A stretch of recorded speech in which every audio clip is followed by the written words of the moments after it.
This One Up Yours show is brought to you by Resistance Fall of Man, now available only on the PlayStation 3.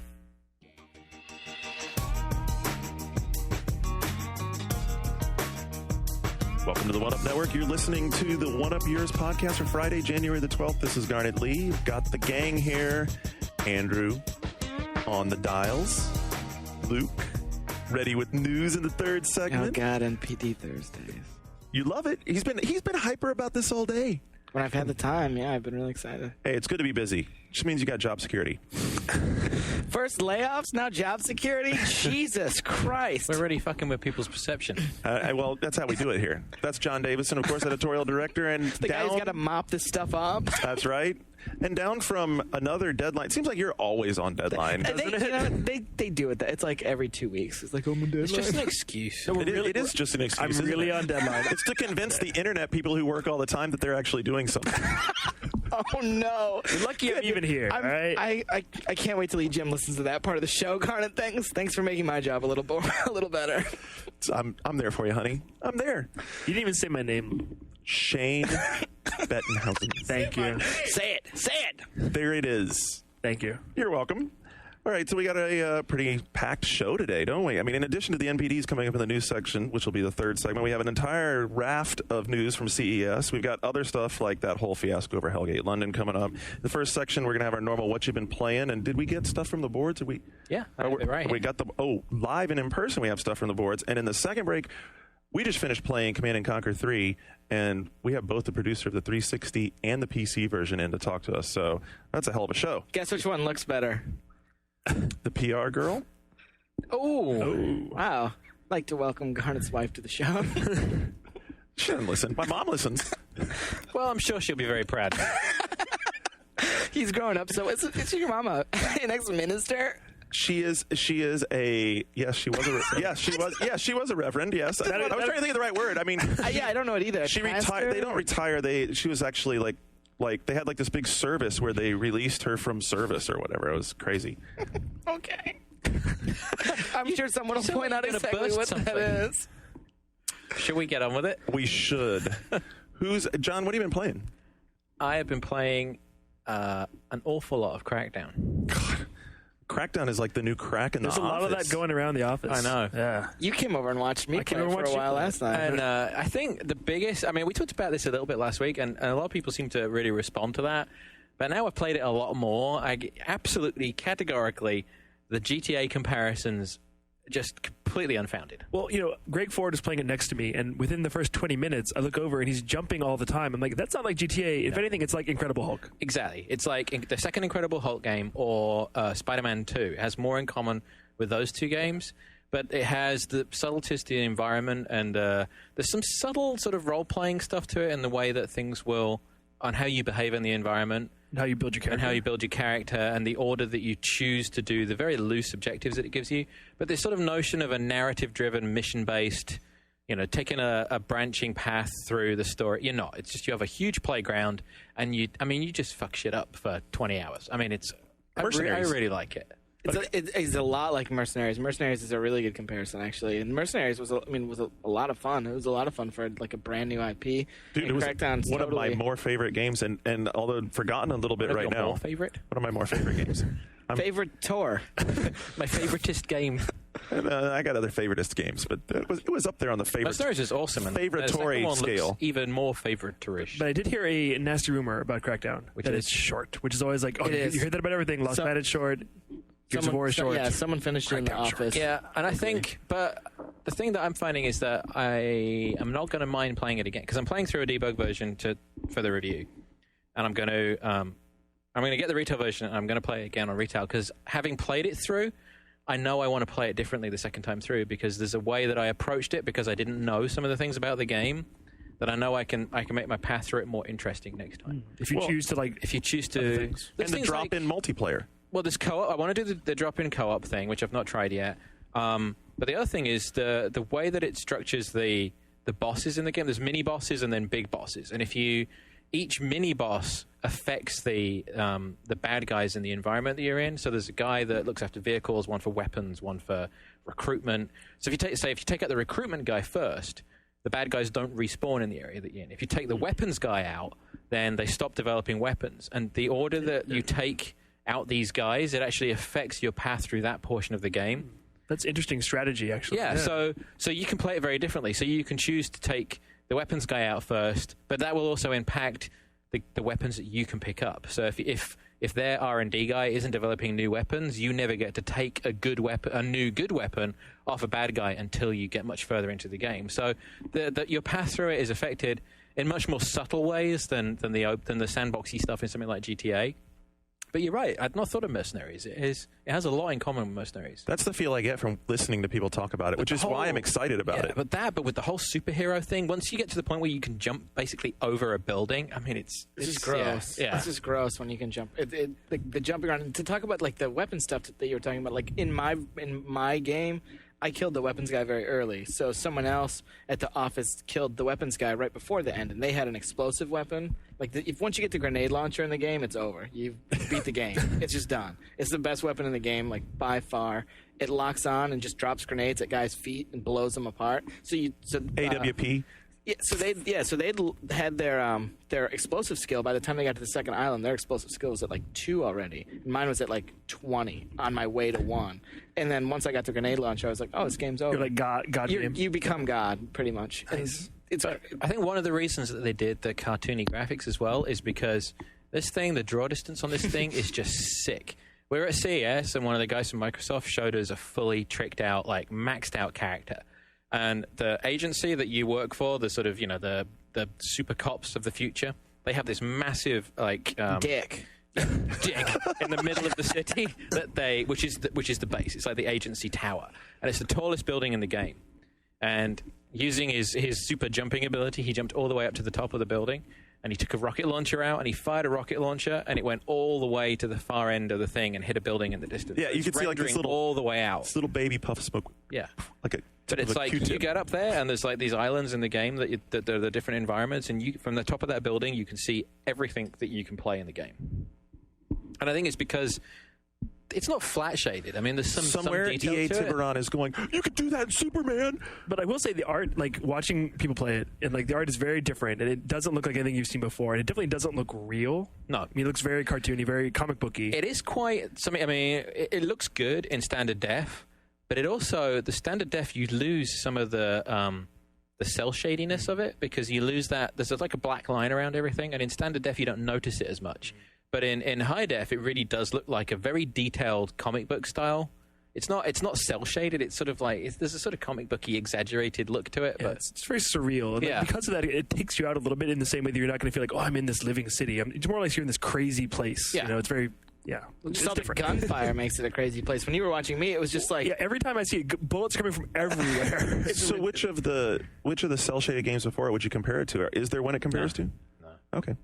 But I think, opinion has been up and down on this since they first showed it. Very much. And I think even we were down on it a few months ago, and there was a lot of, oh, well, people are only going to buy it to get the Halo beta. But, if you do buy it to get the Halo beta, you are getting a very good game with it. But I have a question. Is there any other multiplayer besides the co-op? Is there versus... There's some weird sort of, like, you can play slaying against each other in the game. Yeah, because like, I'm afraid if it is a game that's less than 10 hours long and kind of straightforward, I think... How did he describe it people to us? People will complain about that length. And again, in a sandbox type game. I mean, because GTA is like an 80-hour game, right?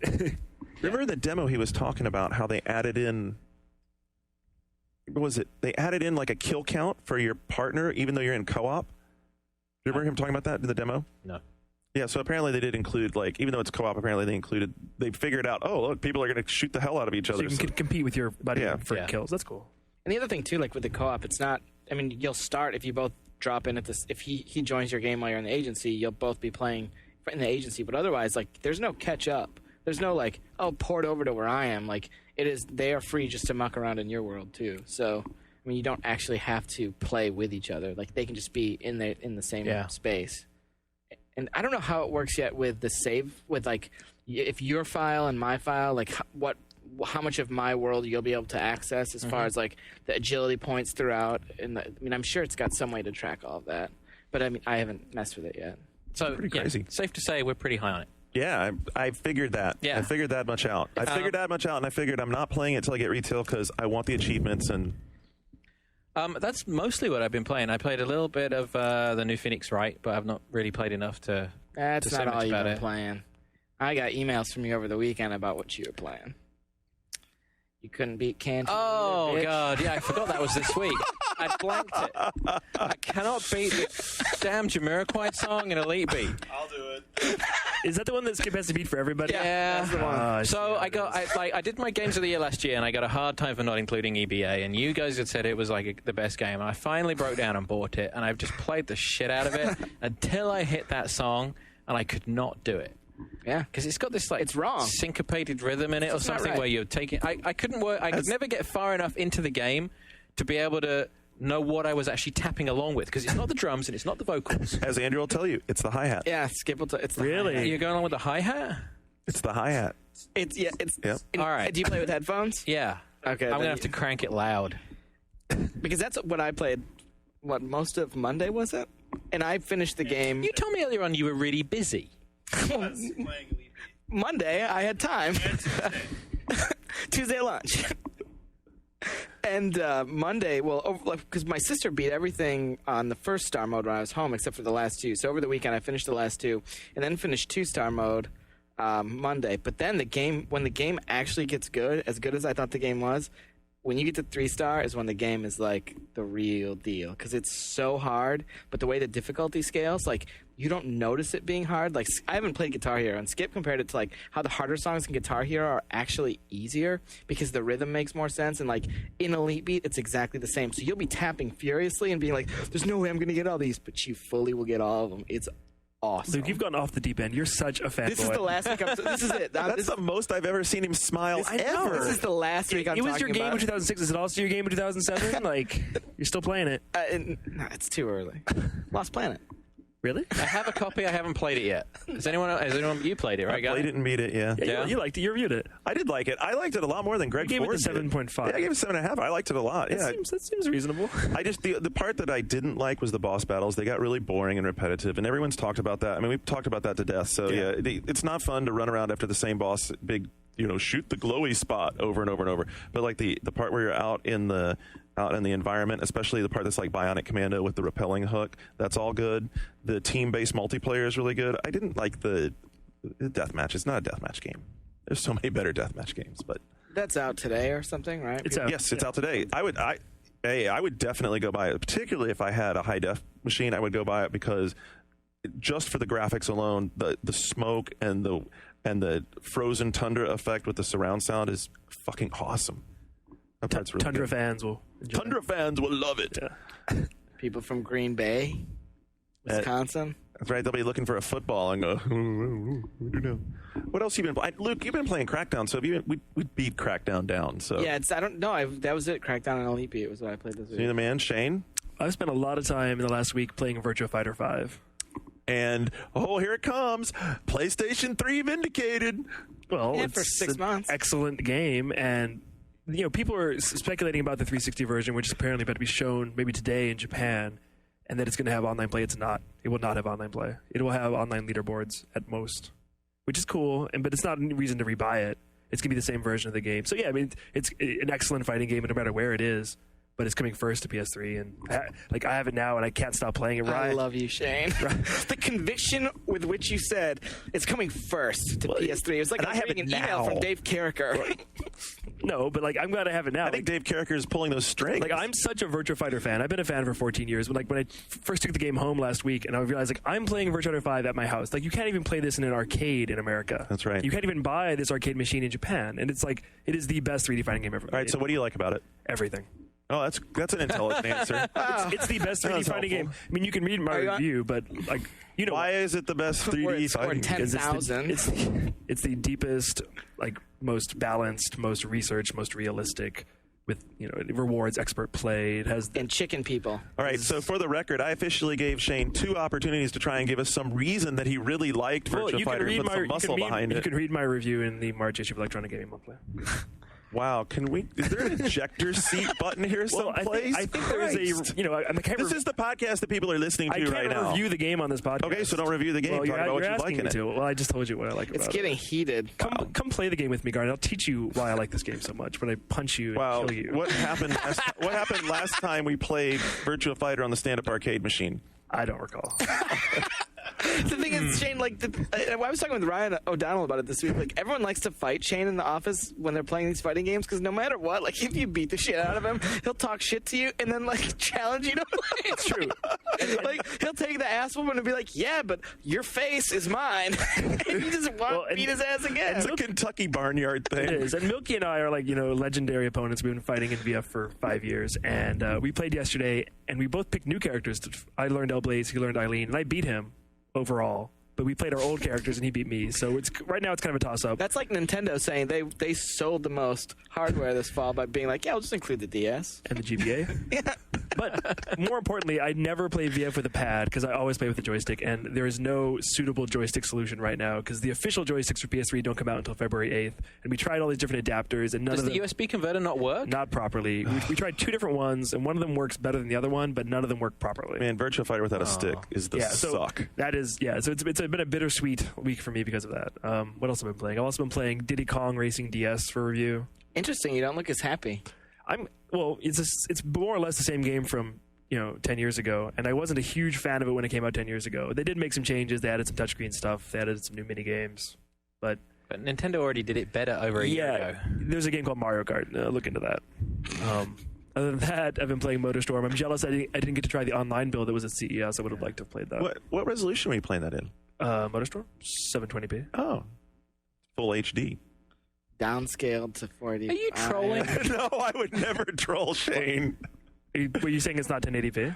Well, I mean, that's the not. best. I don't have to say that. It is not 1080p. That's true. So. I'm just giving him a hard time. It still looks awesome. It does look. I'm incredible. already on record as having said it looks awesome. I'm just giving him a hard time. The more I play Jerking it off at TGS. Totally. The more I play MotorStorm, the more I like it. Why won't you just let me troll him? You have to learn it. It has a rhythm that you really have to like. You can't play it like a normal racing game. You have to kind of bob back and forth. Like you're doing right you have now. to kind of bob back and forth. You have to kind of squirt it over things. You don't just it's like. very arcade. It's really arcade. that was for you, Lee. Go on. Take it. Those motions were disgusting. Like that coupled with the squirting over. Yeah. What else was I playing? I also, rhythm. The rhythms and the squirt. And I know how much you guys like it when I mention things I can't talk about. So also this week, I went with Ryan to a publisher here in the Bay Area. Andrew, is Mark still around? And I played a game that you'll be seeing on the 1UP show in the exclusive reveal in 2 weeks. That's really awesome. So watch for that. Wow, on the season premiere at that 1UP show. Yeah, that'll be good stuff. All right. Well, I can follow that up with games that I actually did play. I can talk about them. I can say what console it's for. It's for the PSP. Oh. Phil Harrison likes the PSP. We'll talk about that later. I thought he admitted it kind of sucked. All right, so we were in Vegas, John and I. We played some games at CES. I played Crysis on DX10, which was like a really weird demo slice of it was like a little section of a level. Was it the jungle or was it like a boss? It was in the jungle. Okay. It was in the jungle. It had like a village in it, and beyond the graphics, which everyone is saying looks awesome, the thing that struck me the most is how much the physics have been brought further and further into gameplay. We've been seeing this like for a long time, how much has become effective in game environments. This was really cool because one of the things, you wear this nano suit and you can modify yourself to superhuman skills. My question about that, have they changed how you do that, or is it still you just bring up a menu and pick one of 4 options? You bring up a menu and pick one of 4 options. I find that disappointing. I complained about that a year ago. I still complain about it. I just think it's so artificial. Well, I'm bringing up this menu and picking one of 4 options. What they have done that I've not seen before was the way that the skills affect the power of the suit is a nonlinear curve. Oh. So different abilities actually drain the suit at a different rate. So you can run really fast, or you can jump really high, or you can go into stealth mode, or you can use the strength in a big way. But depending on, you can't blast through one thing and then do another thing. You have to let it regenerate. Okay. And depending on so you have to balance the 4 skills. So if you're going into an environment, you have to decide if you're going to go in there really quick and then go to stealth and then do an attack, or if you're going to creep in and there was a resource management to the suit. That's the explanation I wanted, because the way I saw it when I first demoed the game, it looked like whenever you need it, you just bring it up and change it. I'm like, well, that's not very challenging. Well, there's also a tacticality to it, because you have to learn how quickly that degrades your energy and then what tactics you can apply and put together. And the whole idea is that this suit is fused to you, so you have quick control over it. So you need to be able to, use speed to run into a situation quickly, switch to strength to vault super high and get in or out of a situation, switch to armor. And then you have to have an idea, okay, look, I have enough energy to run this far before I jump this far, before I go into armor, and then get the hell out. They said that when people play it the first time, they tend to max out on something and then find themselves in a situation that they can't get out of. So there's some strategy to it. Okay. But they showed some interesting stuff, like I saw a guy take out a helicopter with a barrel. I thought that was kind of cool. Oh, I didn't see that. But so there's like these oil drums everywhere, and you think, oh, it's just an environment with boxes and drums. But he went up and he picked up this barrel, and it was full of fuel. And there was a helicopter gunship flying overhead, and he threw the thing into the blades, and the blades cut through the thing, and the fuel ignited, and the thing came down. That was really cool. And they showed awesome. Taking out the tires on a Jeep that was coming towards you, and you could target very specifically on the tire, and the tire actually came unwrapped from around the wheel, and then so they showed it. I saw him do it twice, and it was completely different both times. So it wasn't scripted; it was entirely physics based. The damage modeling is really cool, because if you go after the helicopter with small arms, you actually can target the individual missile pods and the gun turret on it. So you can start taking him. You can start taking out his offensive ability to fight you while ducking from cover to cover to cover, and kind of have that balance of being able to protect yourself. First time I saw Crysis, I thought it was the best looking graphics I've ever seen. Is it still? On DX10, it was running in DX10. It looks unbelievable. Insane.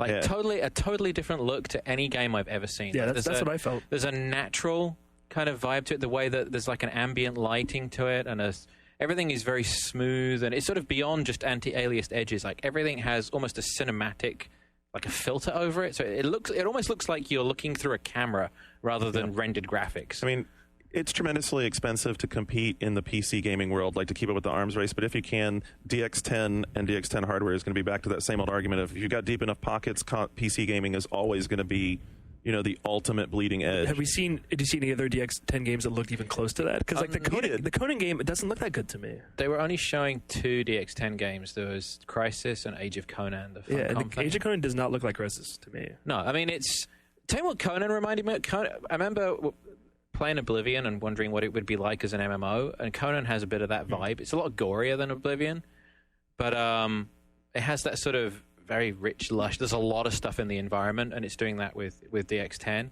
There's a lot of ambient sort of like fog and lighting that they're using. I mean, it's nowhere near as impressive as Crysis. The interesting thing about Conan is that the 360 version of it is a port of the DX9 game, so it doesn't look as good.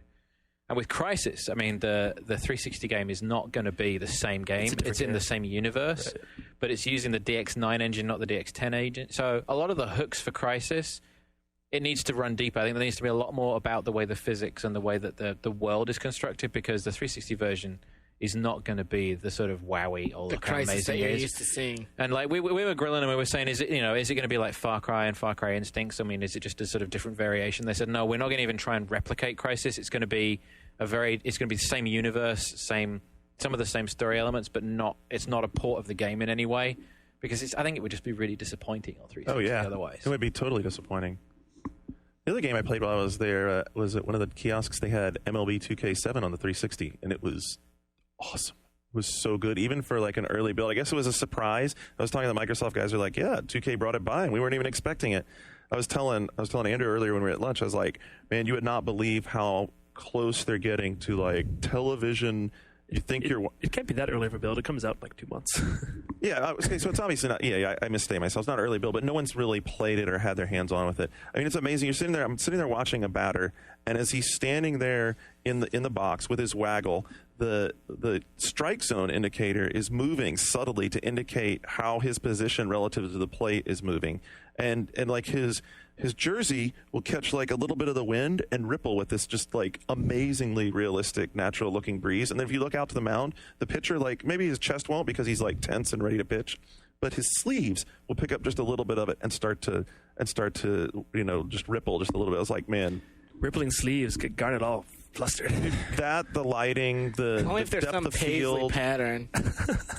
The depth of field, That's a sleeve I want. the number of camera angles. They have like a ground camera that shows like when a great pitch goes past a batter or when he turns on one and really cranks on it. Just really, really great presentation. They've added this thing that does intensity. If you play 2K7, they do batting and pitching a little differently. They use the sticks, and they'll show you the box on the screen of where the strike zone is, but they don't have that target. They have the baseball. The list games have like a baseball they show you. That'll be there for a moment, then it fades away, and you actually have to use the stick to feel your way around the strike zone, both to like position where you're going to aim for your expecting it and where you're going to aim the pitch. And what happens is you start to feel a vibration at the edge of the strike zone. So as the intensity in the game builds up now, the control... Does it spurt?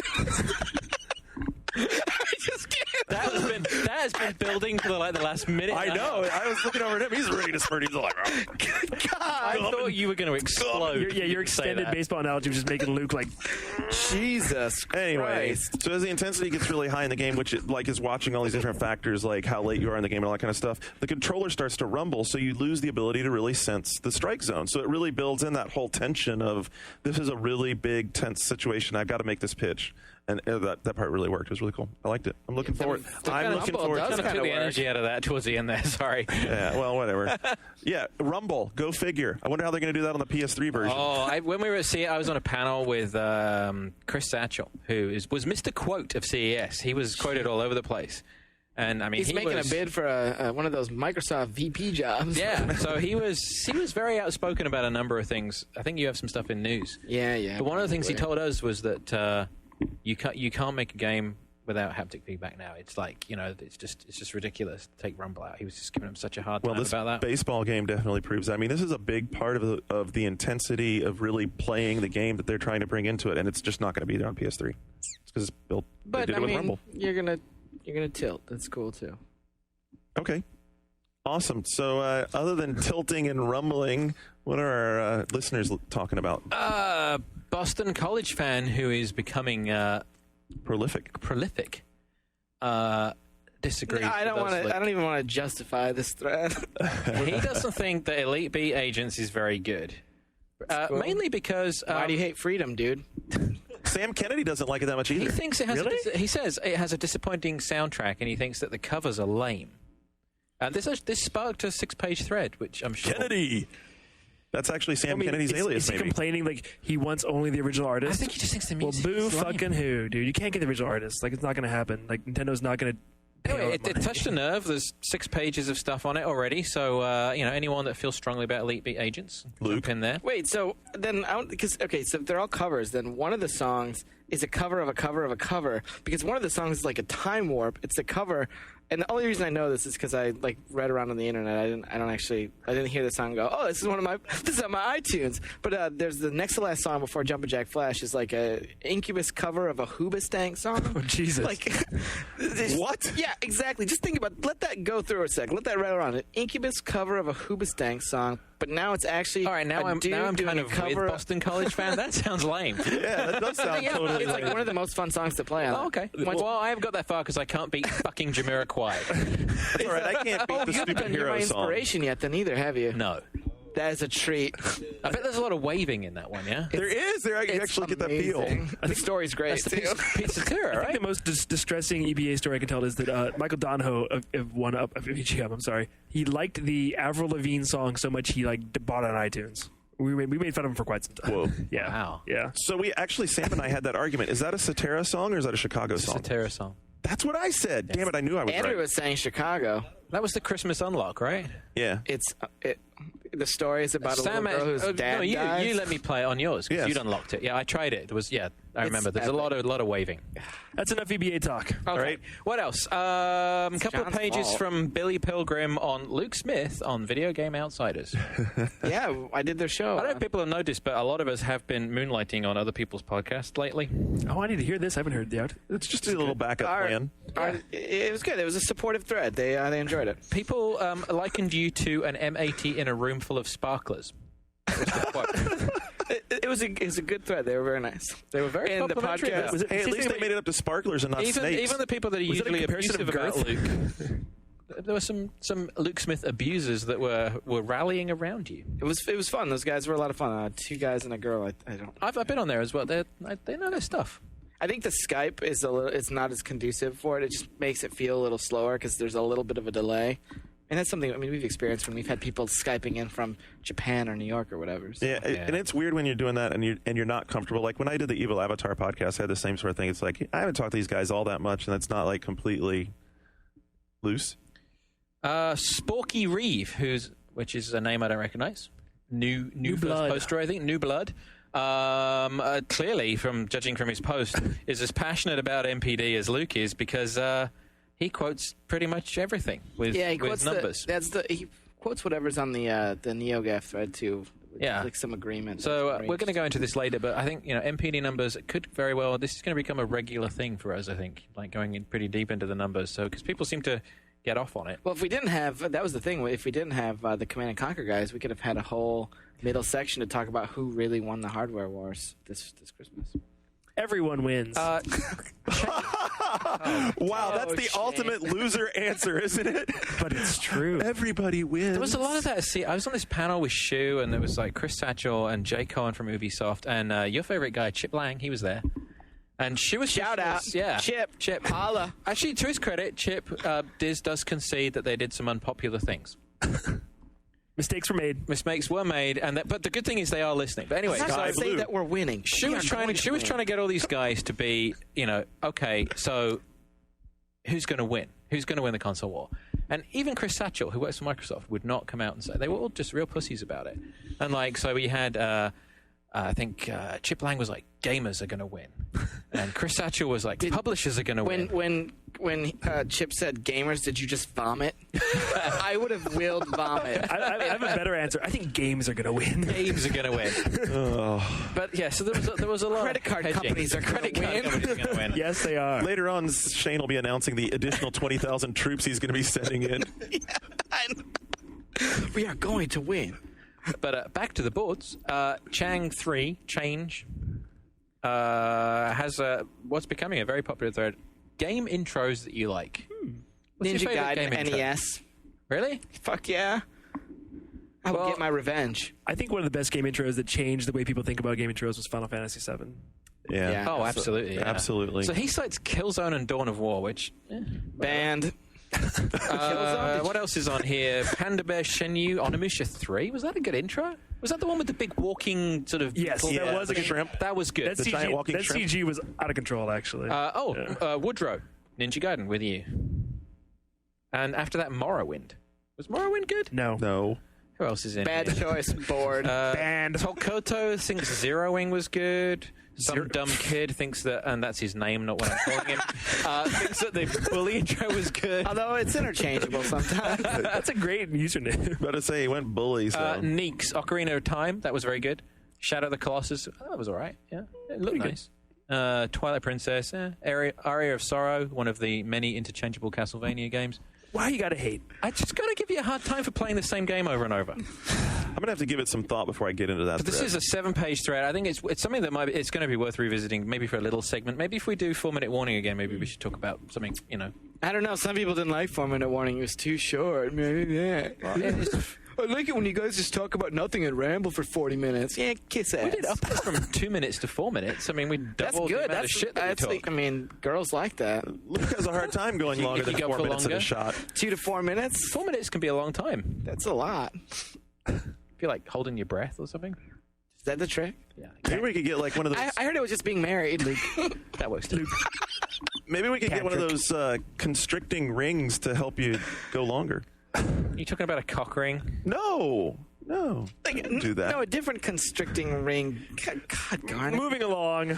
Subtly kill. That was your Garnet joke of the week. Brought to you by Chiquita Bananas. Chiquita Bananas. I love me some bananas. Anything else you got there, John? No, I think we're done now. On that note, yes. Very good choice. So on that note, we'll be back in just a minute with a blowout on Command and Conquer 30 time. Oh God, we're just in full-on Volga mode. Hey, Let's see if the Command and Conquer guys will make gay jokes as well, huh? Oh yeah, that ought to come out really There's well, huh? no way. There's PRs with them. Yeah, no, actually, we've hit eject on that. Yeah, she had to get a flight, so... we're in good shape. So stick around. We'll be back in about 60 seconds with the Command & Conquer 3 Tiberium Wars producers from 360 and PC. 60 seconds, not so good.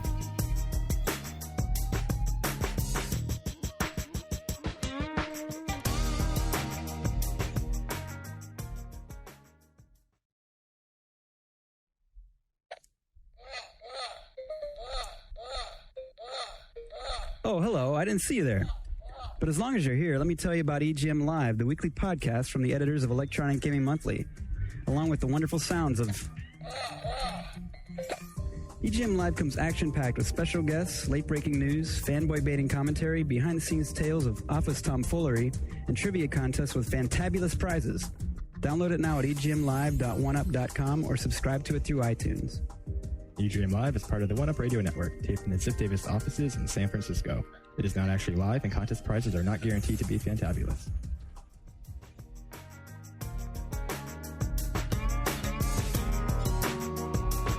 All right, we're back and we're ready to dig into the Tiberium Wars. Some Luke and Shane have bowed out, so to free up a couple of seats for us, taking their spots are Amir Ajami. He's the PC producer for the CNC3. What is the subtitle of CNC3? Tiberium Wars. Tiberium Wars. That's right. I already had it down. How do you like that? And Raj Joshi, he's the producer on the 360 version.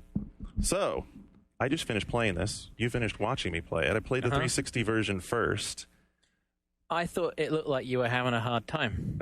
I was having a little bit of a hard time. Now, we got to keep in mind, we got to give him a benefit of a doubt for a minute. The 360 version is in pre-alpha, and it's not quite advanced along the development as far as PC, right?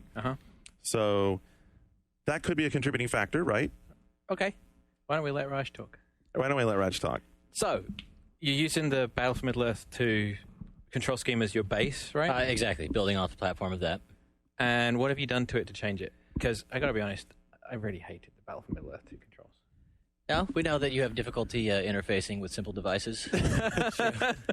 Oh, he's going to fit right in. You thought Battle for Middle-earth 2 was simple? I think so. I mean, you used a game controller before, right? I'm aware of 4 them. buttons, a couple sticks.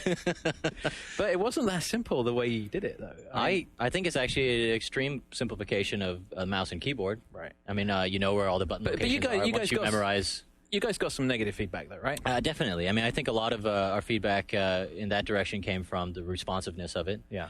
I think that, due to some frame rate issues, we weren't getting kind of the immediate feedback that one would like when playing a game. But I do think that as a first effort, we did spend a lot of time trying to make sure that the controls are easy to pick up. We did have a lot of people who were able to pick up the controls very quickly and start playing the game. It did get some. I mean, it got very mixed feedback. Some people, it was a love-or-hate thing.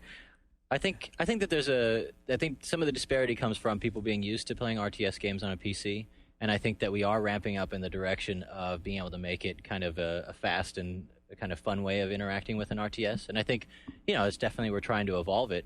But, we're definitely open to trying to grow and make it better. And Raj, how much did you work on BFME? Or what did you do on BFME? I was a producer on that as well.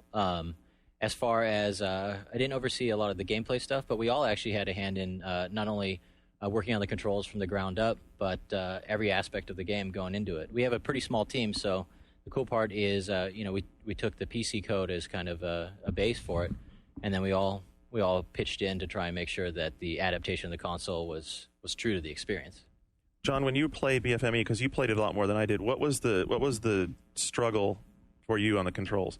Oh, apparently, I don't understand controllers.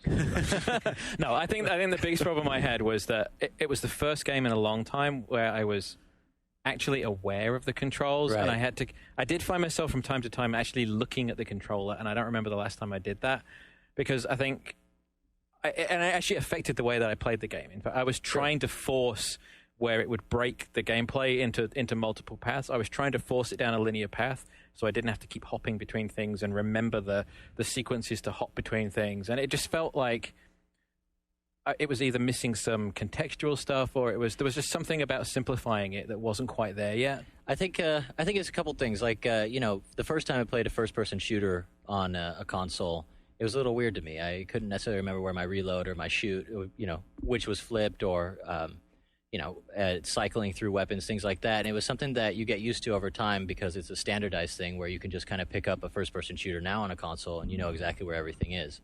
I think part of it is we're trying to get a lot of functionality into the controller, and some of it was stacking things, some modifier buttons where if you weren't exactly sure what you were doing, then you could potentially get confused as to what's mapped where. I think as time passes, there'll be more of a standard, so it'll be kind of like you pick it up and you know that, snap to your selection is always going to be your X button, and, flash events is your Y button.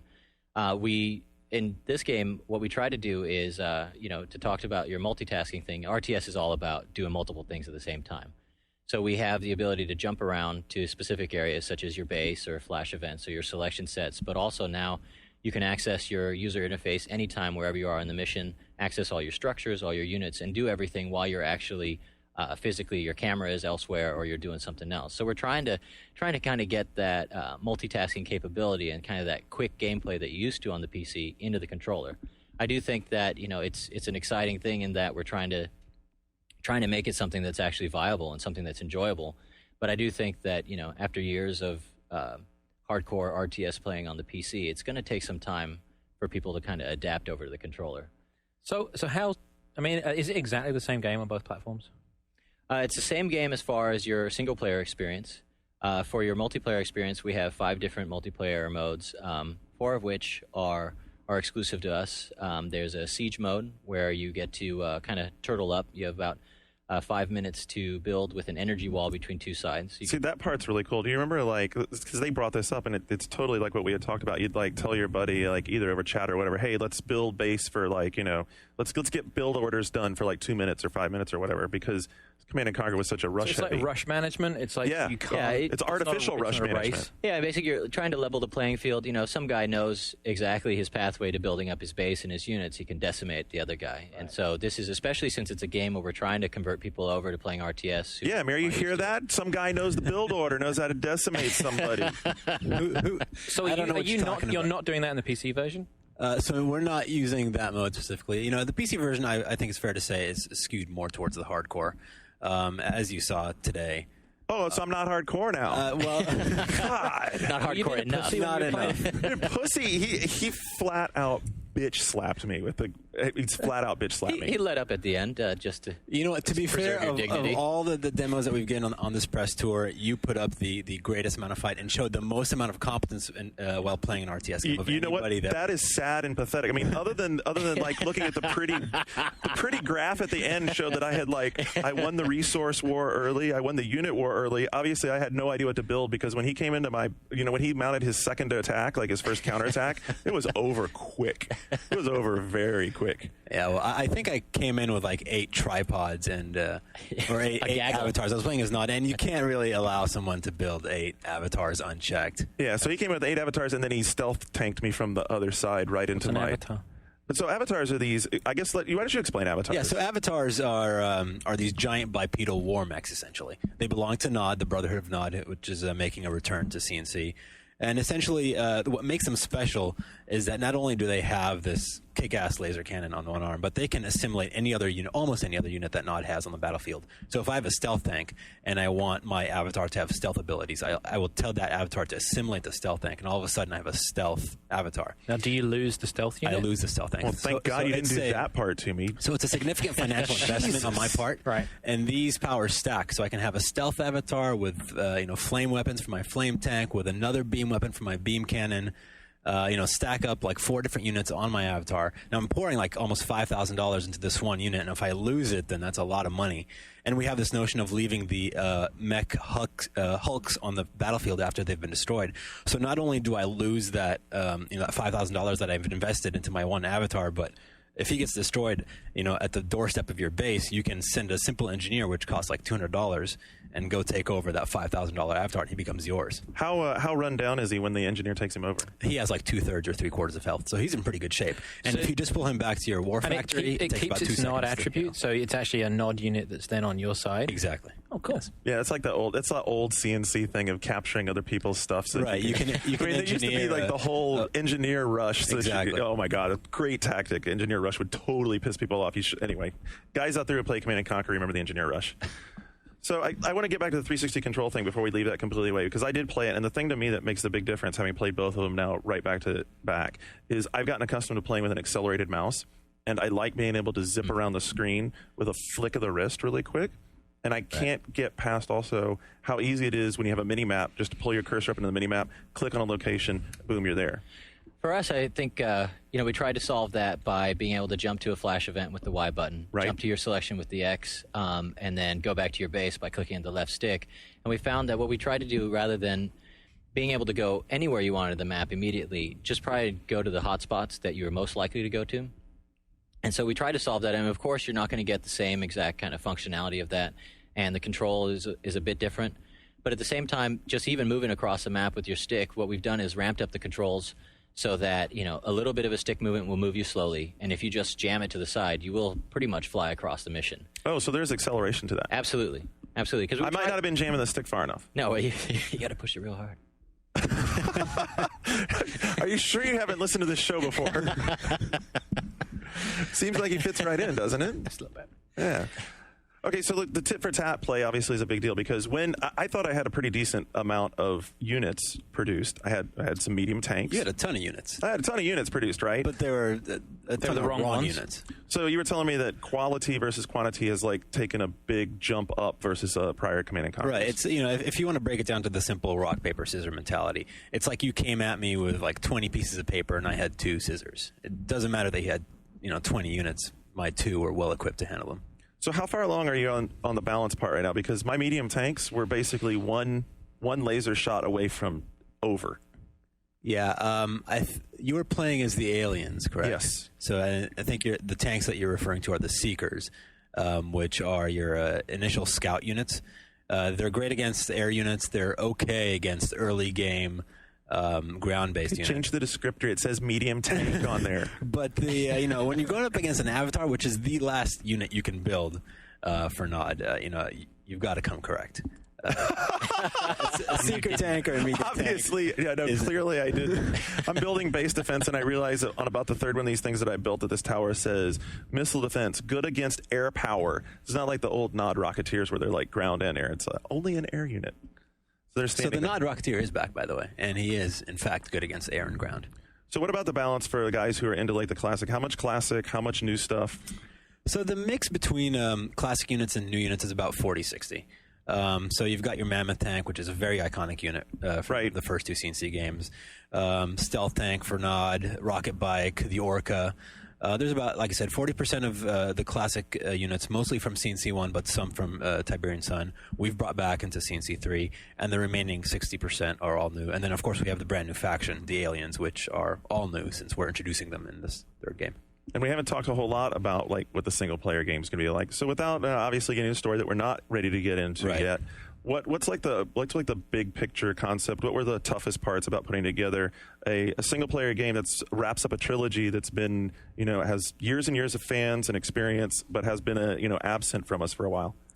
It was basically capturing how do we capture the feel of a classic CNC game while still making a game that's 10 years or 12 years after the first one came out. The technology is advanced. We have a brand new engine, obviously.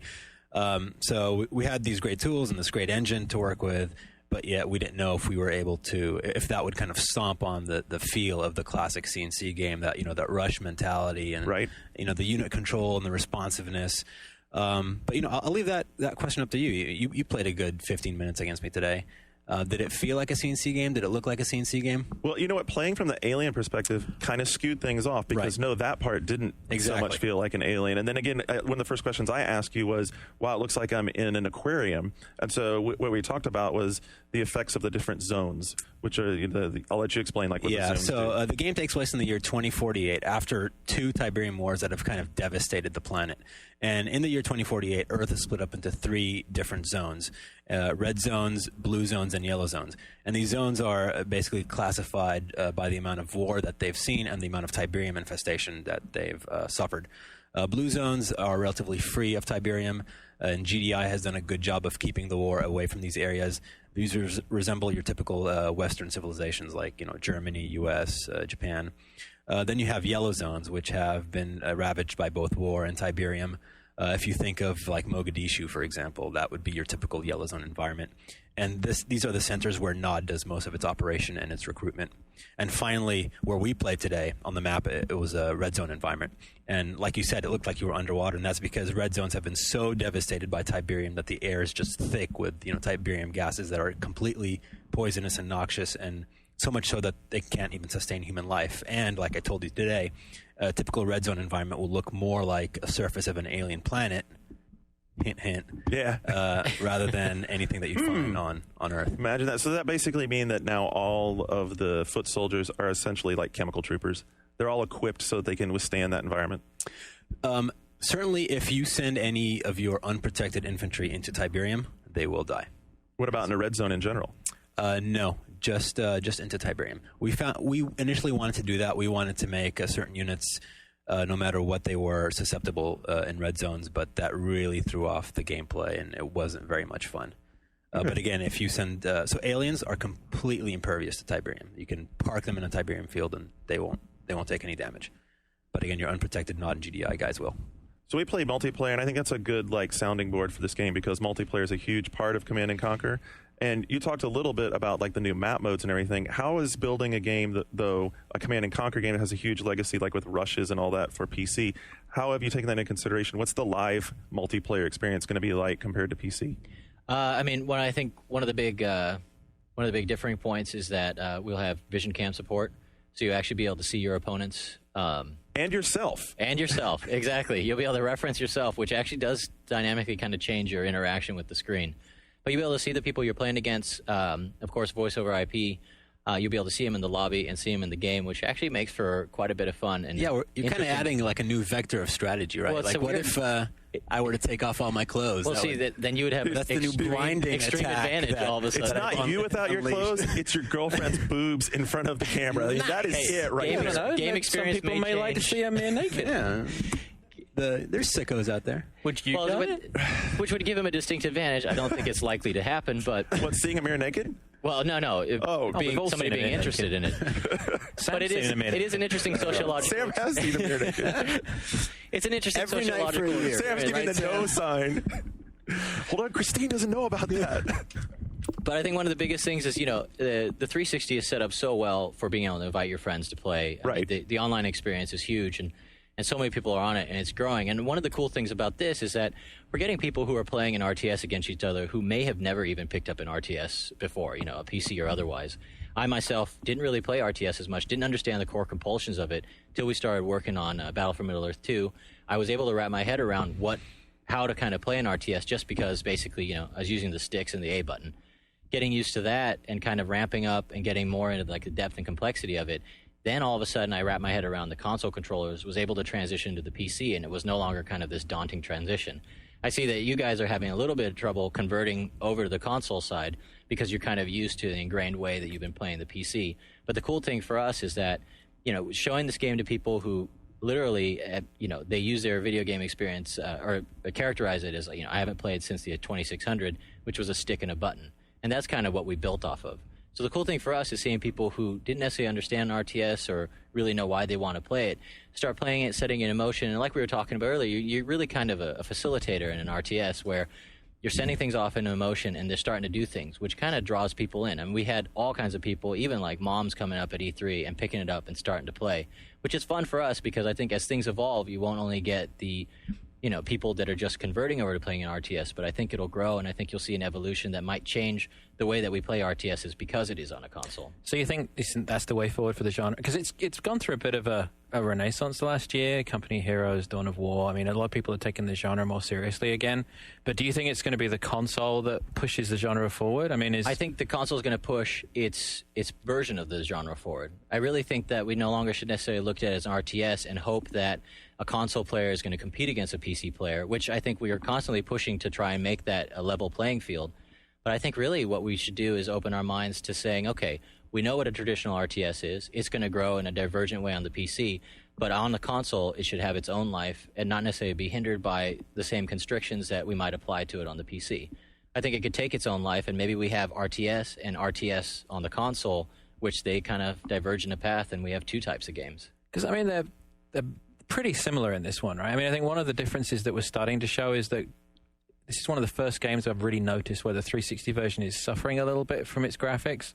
Because the detail in the PC version is so fine and the units are so small that to get that kind of response from the way the units are physically, you have to go in pretty close on the 360 version. I think, yeah. I mean, your proximity to your monitor, and also it depends really on the set that you're playing on. We were looking at it earlier on a VGA monitor that was supporting 1080p, and it actually looked really good. It showed really good. Now, granted, it's going to take some time for people to kind of get those sets. Mainstream people to get those sets in their... Just real quick, for people who are wondering, we were playing it in 720p.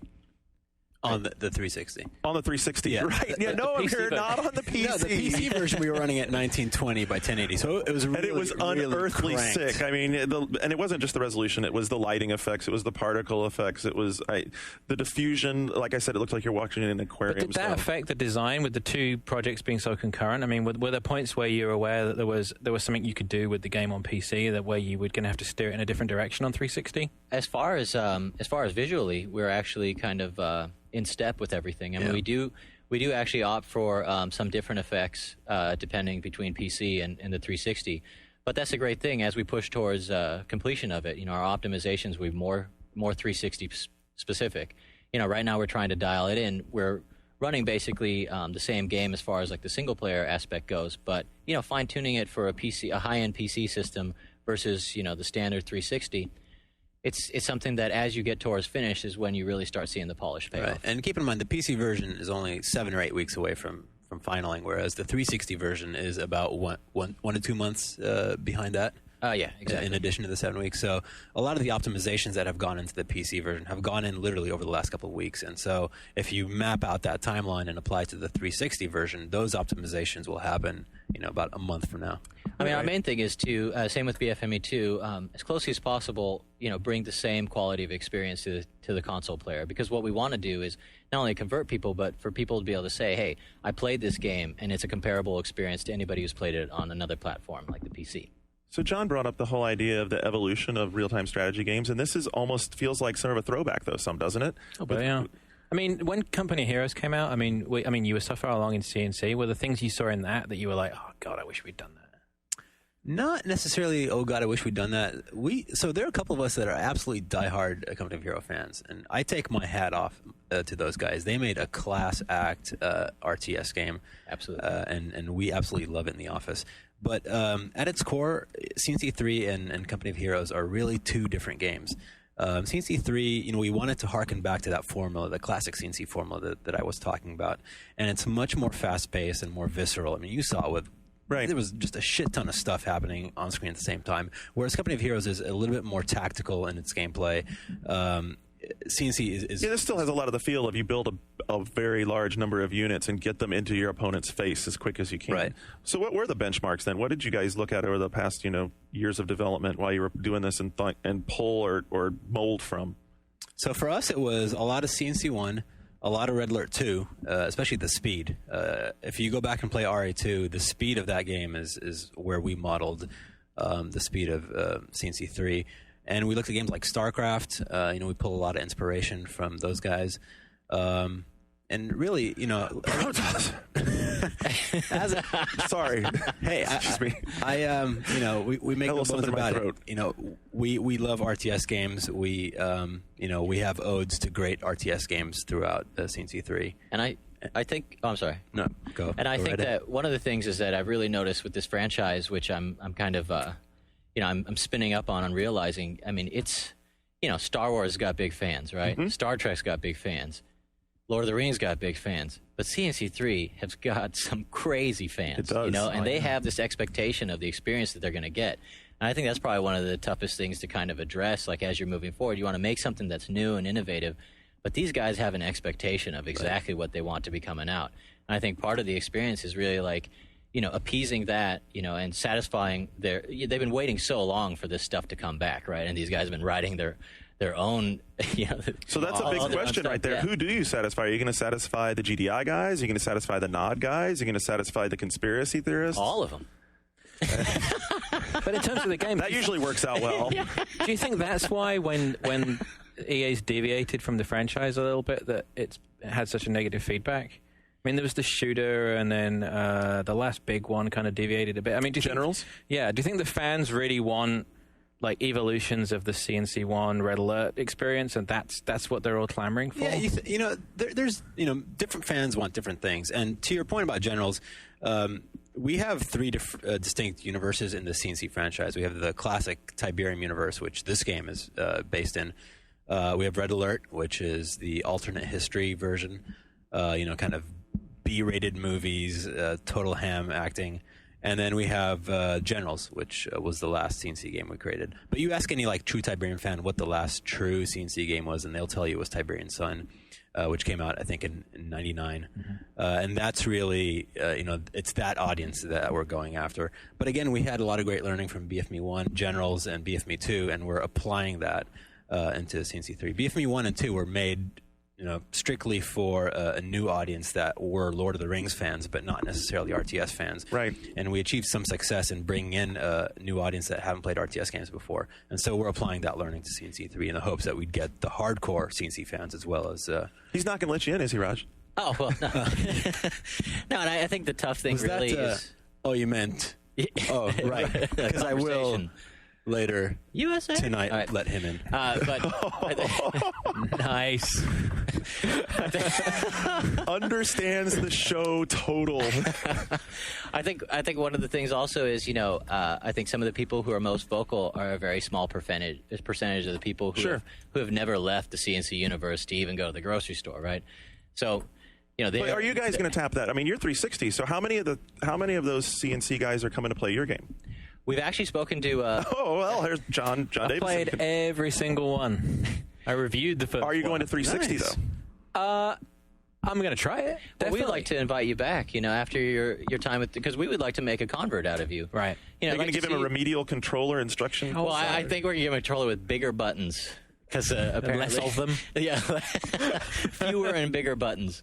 But it's you try and address your hardcore fans because you want to satisfy the people who eat, live, and sleep this stuff. But at the same time, you do want to move the medium. You do want to satisfy other people, and you also want to make kind of some creative decisions that we're all artists, right? We're all trying to make something new in this medium, which is an amazing one. And it's like you want to keep pushing it. You can't necessarily satisfy the people who are still living. 10 Right. You years can't ago. make CNC 1 in 3D essentially. Didn't work in 2, it did. Not so much. All right, so before we let you guys roll out of here, at the beginning of the show, we always do a little thing called What You've Been Playing. I don't know how much time you've been having to play games, but let's start, Raj. What have you been playing, man? Playing the Wii. I got my parents to play bowling and golf with me for like 3 hours. They wouldn't even go to sleep playing that.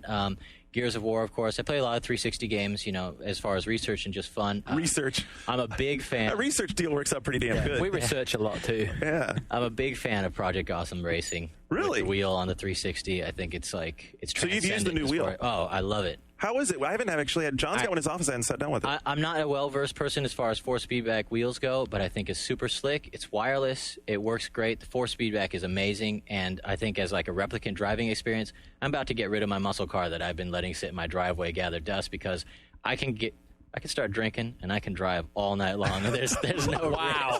And the check from Microsoft is on its way.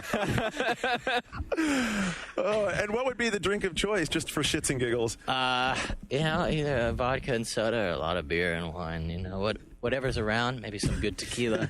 I like booze in it. Wait. Set. I'm an equal opportunity drunk. Absolutely. All right. Man, what about you? Good luck following that one. What kind of drinks do I like, or what am I playing? Well, start with whichever one. What you been He playing? likes What you been drinks with drinking? umbrellas in it. That's right. That's a new segment for Skip. What you been drinking? I'm a fruity drink man. I make no. I'm not ashamed about it at all. Where's the hyphen in that? Fruity drink man or fruity drink man? Fruity hyphen drink man. I think. I hope. Either or. Can we get a shout out for Andre Champagne? Absolutely. Finest champagne under $50. Yeah, you're getting a kickback. I've invested so Whose much payroll into that are company. you on? Microsoft, Andre's Champagne. Bizarre Creations. He's got it all across the board. Buy it by the case. Residuals from everything. But no, I just finished Twilight Princess on the Wii recently. Awesome. Apparently, I only did put 36 hours into it, so I apparently didn't do too many. Oh, we should get Shane back.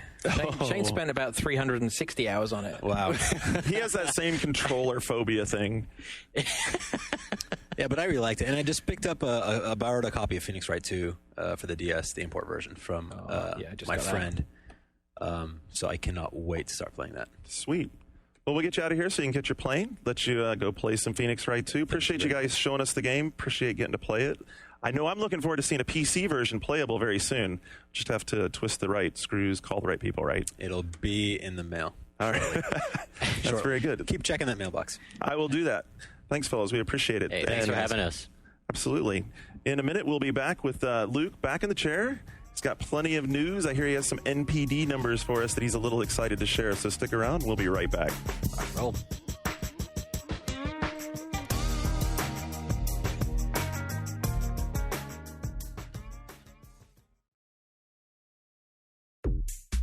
Want to know what's new now? Then join Jim Louderback and Patrick Norton as they tackle the latest technology news. They'll keep you informed with their weekly What's New Now podcast. Just go to what'snewnow.com and subscribe, or subscribe through iTunes. Can't get enough of DL.TV? Then download our podcast. Just go to DL.TV and click on the audio link. Turning them loose. You'll be able to listen to Patrick, Robert, and the rest of the gang over and over and over again. Remember to keep the ear canal clean and don't share if you don't want to risk spreading disease.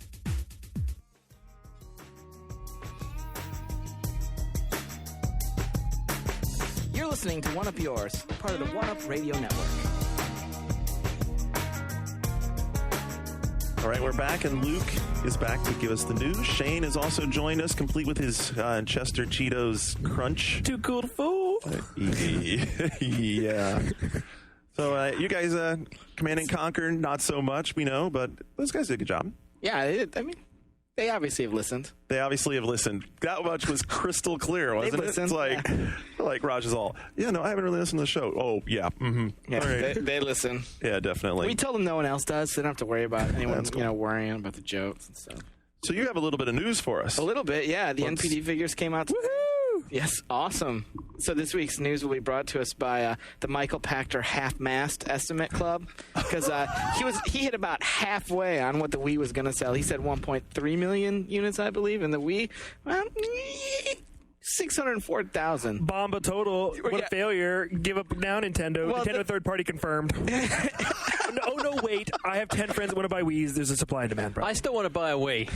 Yeah. There's a huge supply problem for supplying 5-year-old hardware. Xbox with Waggle. Well, getting that white case, that sort of shiny and white, it's a big challenge. But hasn't Japan been getting some of the Wiis we want to be getting? Aren't they like sending them all over there or something? Maybe. I I don't hope know. We got PS3s that Europe didn't get. We got PS3s that Japan didn't get. Europe's going to get ones that we're going to need later, but we're not going to really need them because there's not going to be software that we're going to need yet. So they're still going to be on store shelves. What about the Wiis? 604,000. That's 1.1 million for the year. Successful launch. Yeah. But still Nintendo successful because they sold like 1.6 million DS Lites. And a buttload of GBAs for no good reason. Yeah, it's like people bought GBAs and PlayStation 2s for no I've good seen people with GB micros on their keychain. I mean, like using it as a key ring. Wow. I mean, And it's like- Nintendo won the emotional side because that was the console that was hot. That was what everybody wanted. Well, That's what wasn't in the I mean, store. as I did a story for EGM, and Nintendo won Christmas. They did. Yep. I mean, they made the most money. They had to like revise their forecasts because they're all I making so heard- much and money. Lots of people that aren't gamers, all I heard from people was like, should I get a Wii? They'd be Did like, you tell them no? well, if you can find one, Should you you be should a get good one. friend and say save the money?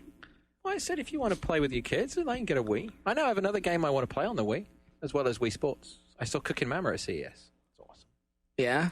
It's really good. What's Cooking Mammer? The English accented version of... I think it's Cooking Mama. Mama. Cooking Mom? Cooking Mom. Mother, are you cooking?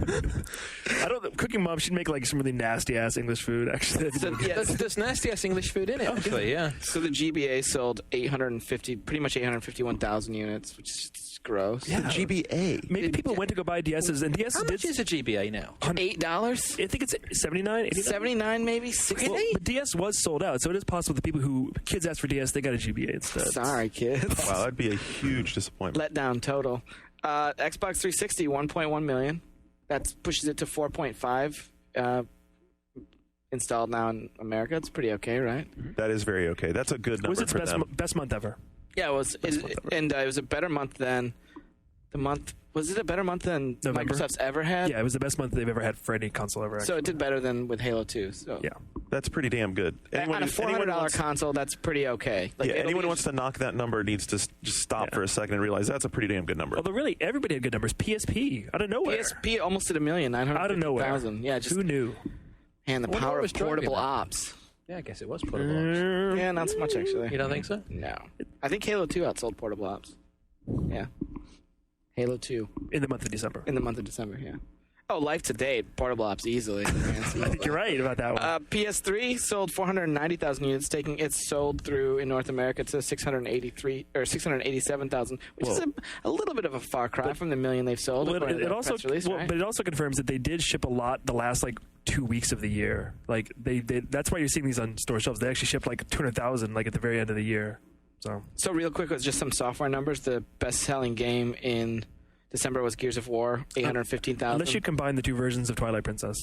Yeah, that sold it. The one with where the GameCube outsold the Wii one. Well, it was the second month for Wii sales, and at this point, Twilight Princess on Wii has a 90% attach rate with hardware. They should have just bundled two games. That's pretty crazy because Zelda isn't a game for everybody. Charge $300 for it then.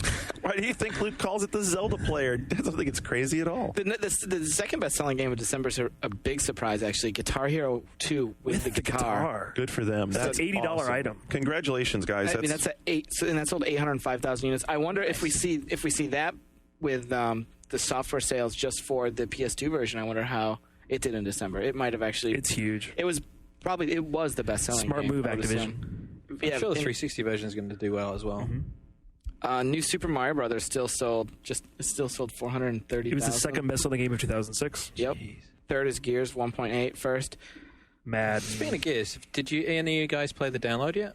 Not yet. The one that played Raven Down very briefly last night. Are there any Discovery Channel parts in it? No.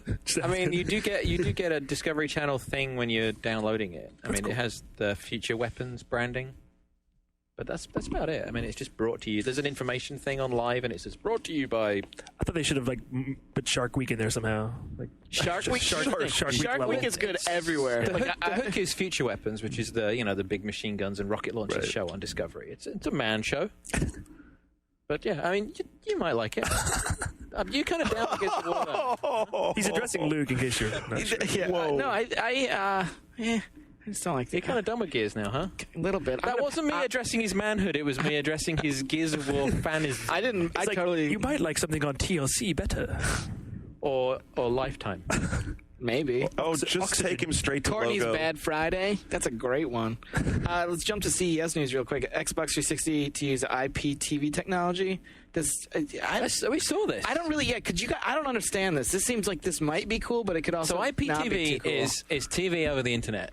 So instead of having a cable box or a satellite box, you have a service that comes with you. Right now, there's a bunch of providers are doing it. So if you have AT&T, they have a service called UServe on AT&T, which right now is locked to you having AT&T's DSL service. If you have the DSL service, you can get the IPTV thing on top. It's an additional subscription. What it does is it routes all of the digital TV channels that AT&T serves through your internet connection. So what your 360 will do is it will work like a cable box with a DVR. But the interesting thing about a lot of their functionality is because it's all online, it's all cached online as well. So it doesn't require a lot of local hard drive space for on-demand or for... You're essentially streaming everything on demand. So if you pause it, doesn't work like a TiVo DVR where it's pushing it to the hard drive. You're pausing the stream off the server. So this is where a lot of the stuff out of CES with all the Microsoft guys saying you don't need a big hard drive comes from, is because they're starting to move towards this remote storage thing. I mean, they were pushing really hard in. They don't want you to hoard stuff on your hard drive. When I saw that presentation, the gears started turning in the back of my head, and I was like, you know what? We've been watching for the Trojan horse in video game hardware of combining stuff together and making some great multi. This is a big step in that direction. So the key. I don't know about a step. I just think what about functionality? I mean, like the difference of having something on your hard drive versus you're streaming it from some unknown Shane, location. think about this scenario. Millions of people out there signing up for TV service, instead of being shipped a cable box, are shipped a 360. Right, but right now, I can stream video on my computer, and it's not the same as watching it off a hard drive. This is very different. The way the way it's using the caching technology and stuff, and the speed that they were switching channels through this thing, right. And the speed it was doing picture in picture, and it was all in HD, and he was like switching things. Oh, and the interface was so cool. Right. Beautiful interface. But I mean, it's not like 360 is the only thing doing this. Apple TV is the same concept. It's a very similar idea to Apple TV, which is also only got a 20 gig card. Right, but as video gamers, the idea that this video console would be something that a person who was just signing up for television would suddenly have sitting in their house that's the Trojan horse. So that's the Trojan horse. The thing that needs to happen, though, is they need to unshackle the IPTV service from the service provider service, because what you need to be able to do is, I have Comcast digital cable right now, and I also have their internet service. I want to be able to kick out my digital cable service and subscribe to IPTV through my Xbox on it. Right now, you can't do that. But isn't this redundant with the video service they already have for Xbox 360? No, because this is full all channels television. It's like having cable or satellite. It's very. I mean, the interface is very much like the DirecTV interface. It's all got that sort of shiny new Microsoft look. Except for that the menu's transparent. You can watch what you're watching underneath the menu while you're scrolling through channels and preview them in picture-in-picture. Yeah, and because it's running on your Xbox, all of the Xbox stuff is still running in the background as well. So you can, if you have alerts on, while you're watching TV, it's like when you're watching a movie. You're still getting, your friends are online. You're getting messaging. You can. They were making a big deal about the fact that you could chat while watching television, which I thought that was... part, stop. It's the virtual couch. I already have that. It's called a telephone if I want to call people when I'm watching TV. You know what? I kind of don't. Yeah. To stick with Microsoft and new tech real quick, they did confirm the existence of the upgraded 360. That was, I don't know if we talked about it last week. It might have broke too late, Zephyr? actually. The Zephyr box, the 120 gig HDMI outputting Xbox 360, but they said... That's just a test model. We're just Bill Gates messing with this, it. and Chris Satchell, who's the guy who runs all of their development stuff, denied it. Interestingly, while he was talking about this to us, he did confirm that they are not working on a gestural control of any kind. I got the impression they kind of think that 6-axis is bullshit, and they're hardcore into the force feedback thing right now. Like, he was quoted in a number of places saying, they don't believe that you can have a game experience without haptic feedback anymore. So I think that's, Well, they don't believe a lot of things. In terms of the Zephyr, just to play devil's advocate here, but wouldn't it behoove them to not talk about this, and wouldn't it would upset them for this picture to leak if, say, you have a lot of Xbox 360s in the channel right now that they're hoping to sell. If they announce a version that is better with a HDMI output, with a bigger hard drive, with other feature functionality, possibly HD DVD built in, who's going to buy the ones that when the IPTV thing is launching, which is at the end of this year, it really behooves them to have HDMI because you want the best possible HD signal coming out of your I hate to say that I agree with Shane, but Shane's right on this. Come on. They're totally fucking their consumers right now. All the early adopters who are buying the console now and supporting it. Here's what infuriates me about this whole deal. It's bullshit. The HDMI thing keeps coming up. They keep on dancing around the subject. They keep on giving us these answers. And you know what? Microsoft is not stupid. And to not be developing one and to not be developing a bigger hard drive would be stupid. Well, they've developed one. It exists. I mean, it exists on debugs. So you get debugs now from them with huge hard drives. The HDMI thing, the HDDVD thing, that's not a big issue. But the hard drive thing is a big issue right now. They just announced today the Castlevania Symphony of the Night, which is a really cool game that's coming to Xbox Live Arcade, is the first game. Am I skipping ahead in your news? No, it's fine. That's going to break the 50 meg limit, and So if you have a core system, sorry, you can't play this game. Okay, so let's not say in development, to not have those things slotted into their line and their product plan right now would be stupid. They are there. They know about it.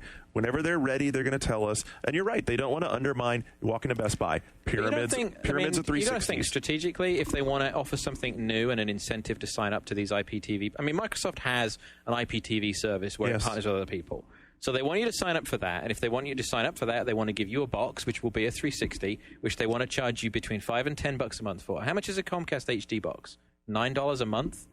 So I don't have one. You take that over a period of time. They want to make you sign up for this thing and ask for the box because it's HD. So you're going to be paying $10 a month for the box, another $30-40 bucks a month for the service, depending on which channels you get. I think that's going to be when we see the HDMI thing. They don't need to wait for that. Microsoft is the king of promotions. They used to do that deal in every computer store where you sign up for MSN Network for however long. You got $200 rebate on whatever you wanted to buy in the store. They can figure out another thing. They need to just get their hardware house in order and come clean about the whole situation. Stop saying, oh, well, when HDMI is compelling, then we'll add it, but we're not sure it's compelling. Well, if your people are clamoring for it's compelling, it's compelling right now. The problem was that 10 million number that they had to reach, and they reached it at what cost? The cost is like flooding the channel with this hardware that's now outdated if there is a better version coming. But it's, you know what?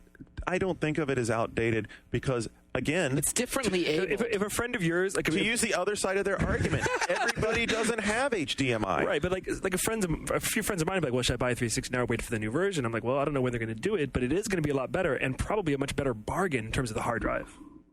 Like, I don't think you're going to get a lot more for your money, I think. Well, I think what we're going to see from Sony and Microsoft is instead of price drops, they're going to keep throwing extra stuff in the box. Yeah, that's the route they'll go. It's going to be a $600 box and a $400 box for as long as they can stretch it out, but the perceived value positioning of it is going to be, well, now you get a hard drive that's 6 times the size and HDMI for $400. Or, I mean, God knows what Sony's going to do to throw in there. There's going to be software and updates, and they presumably are going to have some kind of TV thing if they sort it out once the network. But that sort of aging applies to every kind of entertainment. You buy it when it first comes out, and you pay the most money, and then it ages over time. Well, we're kind of used to doing this with handheld consoles like DS and GBA, replacing them, but we're not used to doing them with $400 next-gen consoles.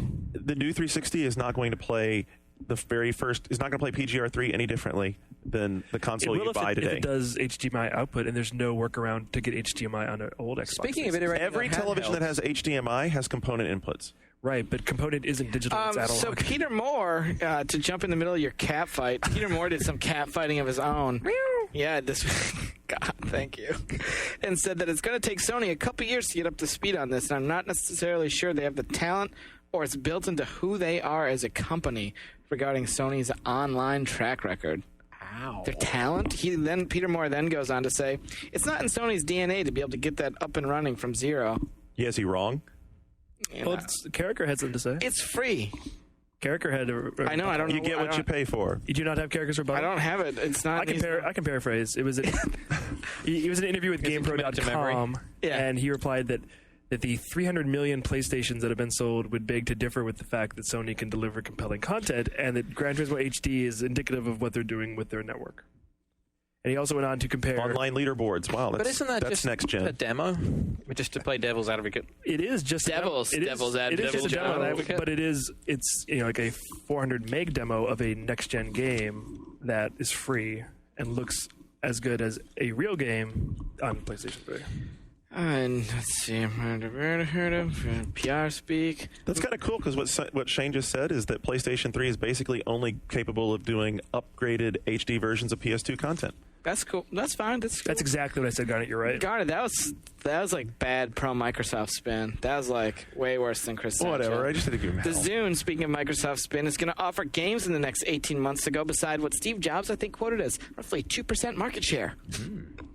Before they announced the real story of CES, which, I mean, we're not a gear show, but I don't think anyone can sit at the table and not talk about the iPhone for like a I want one so bad. I'm getting one. I'm so excited. Yeah, I'll get. The funny thing about this is at CES, there was we were talking to a bunch of tech writers at this Sony event, and they were like, all the guys that were bagging on the PlayStation 3 being $600 are not batting an eyelid about a phone that's $600. It's more than it does everything, man. You drag to unlock. It's so cool. It's the PS3 of phones. It is.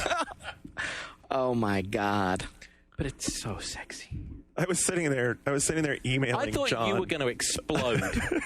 Like every 2 minutes, he was like, "Oh, if this thing's available now and it's $1,000, I'm just going to go buy one." I would have, dude. If it was available, I would have dropped $1,000 on it right there. Wow. God. You know, but we'll talk about this later in the future, but I think the iPhone is a really interesting platform for games. Yeah, And could be. I was It saying, could if Steve be. Jobs was smart, he would be like, "Hey, Will Wright and Dr. Kawashima, you're coming with me." yeah. That would Because if they made games that were basically touch generations, Kawashima would be it would be like awesome on absurd. this. Man, you were Elite talking Beat. about iterations on hardware recently. Is there any truth to with the... your own songs from your iTunes?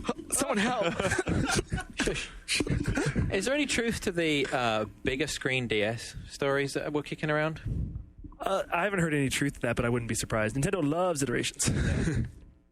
We'd heard this year different version of the DS Lite. That'd be nice. We'd all buy it.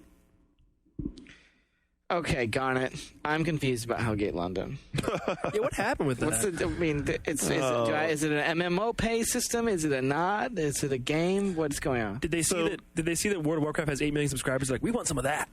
First, I mean, Jump in. Yeah, this thing's kind of a mess, isn't it? So I think that I talked to EA kind of anonymously, and they kind of had, You talked to them. They didn't know who you were, or you didn't know who they were. No, I know who they were. I'm just not supposed to say who they were. Oh, under the veil of anonymity. Under the veil of anonymity. And the bottom line was that they tried to spin this thing with we never said that we were going to charge or we weren't going to charge. And so, of course, they immediately asked the question, so are you going to charge? And it comes down to that. I guess you got three masters here. You've got Flagship Studios, you've got Namco, and you've got EA. You've got a bunch of people thinking about what this content's going to be like, and I guess to some degree also Flagship still hasn't nailed down exactly how they want the online part to work, whether they want it to be like Diablo or whether they want to take it a step beyond that. But yes, so the answer is no, they didn't say it's going to be for pay, but yes, for pay is definitely on the table. It's definitely something they're thinking about, and I can tell you that my response to that was, you know what, if you do that, you're looking at 35 to 40% of your sales gone. Yeah, I'm a little, not in the know on this game, but it seems like it's been like 3 or 4 years in the making for like a Diablo clone, and what's taking so long? Okay, it's not a Diablo No, it's clone. not. All right. It's not. It plays very similar to Diablo, but in first person, and there's a lot of others. It's a cool game. All right. It's a very cool game. But yeah, the idea of making it for pay, I mean, basically, the idea of what they have in multiplayer right now is Guild Wars, and Guild Wars is not for pay. ArenaNet will tell them how great they've done financially with that, so they just need to. Well, the need to go reaction, check the that reaction out. I've seen in the fan community has been 100% negative on this. My reaction's totally negative. It would be a bad decision for them to have put that much effort into getting this game right to screw it up at the finish line. Our achievement has been to deliver console quality gaming in the palm of your hand. But that could also be considered a missed opportunity. We have yet to really deliver PSP games that speak with their own voice and stand for what the machine can do on its own. Phil Harrison. Admission. Excuse me, I'm going to cough. Skip, help. I thought you were going to cry. No, that's you. Jesus. Well, we got it. You guys really picked up while I was coughing. That was good. Thanks for the help. Wrong direction on the cough Did everyone button. catch that? This is your first show? Jesus. I was so depressed about the PSP, I didn't know what to say. Yeah, it's pretty much an admission of guilt, though, that Sony's like, yeah, sorry. See that pretty champagne gold one? That'll turn them all around. The content will turn them around. Sony's taking a step in the right direction with Blu-ray, it would seem, though, because they're going to include portable versions of movies with Blu-ray discs and not UMDs. But not formatted for PSP, right? Or they are formatted for PSP. It's not currently part of anything on the current release schedule. We'll probably roll it out sometime this year. That's David Bishop. He said that Kotaku said that Blu-ray DVDs from Sony Pictures Entertainment will include portable files that could be included without a download, meaning you could simply shuffle them to portable media devices like laptops or presumably PSPs. So, In other news, Blu-ray is winning the war by 20%. But Pawn Show yesterday, HD DVD. Really? Mm-hmm. I didn't see that part. I know that Nick Callister came up to me, and yeah, obviously I have to joke bringing up his name since he got me all off on Blu-ray before. But he was excited because he said Blu-ray 4 or 5 releases a month from now on. So. Yeah, And he said good ones. The release slate's pretty crazy, like Cars, Pirates, Spider-Man. There's lots of good stuff. Look, whatever you're doing, if you're getting to watch movies in high def on a high def TV, you should be happy. Yeah, They both look they're great. beautiful. Everything's beautiful. everyone wins. Everything's beautiful. You've gone soft. The world is a wonderful douche. place. Skip spent some time, I guess, on, when was it, Monday or Tuesday, playing Skip, Guitar Hero. unlocking as much as you could from Guitar Hero 2 360. The songs included the Toadies Possum Kingdom, Alice Cooper, $1 Billion Babies, Deep Oh, it's Purple, awesome. Hush, Rick Derringer, Rock and Roll, Hoochie Coo, My Chemical Romance, Dead, Yay! Iron Maiden Trooper, and Andrew's favorite, Pearl Jam, Life Wasted. Never heard of that song. Trooper and $1 Billion Babies are so good. They're like so exactly what that game is about. I guess the disappointment a lot of people have had is that there's no online multiplayer. And when we talked to Brian Lamb about that while we were at CES, and he's like, it's just something that at this point it's going to take more time for them to get the network code to get the tight syncing down, so they didn't want to make us wait longer. But you are going to have online leaderboards. So Is that why there's a phone jack on the guitar? the phone jack is suspicious, isn't it? I still think it's pedals. I think it's going to be pedals. My theory is it's like a Red Steel style multiplayer game where your guitar rings, you have to answer it. It's only funny if you play Red Steel. Why don't you finish the news segment with that little thing you were going to say earlier? Why don't you tickle the game industry's grundle real quick?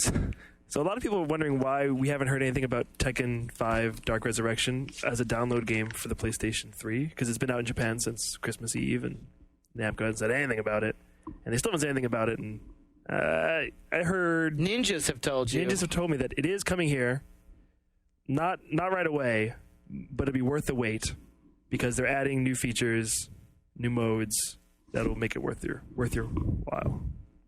Very cool. So.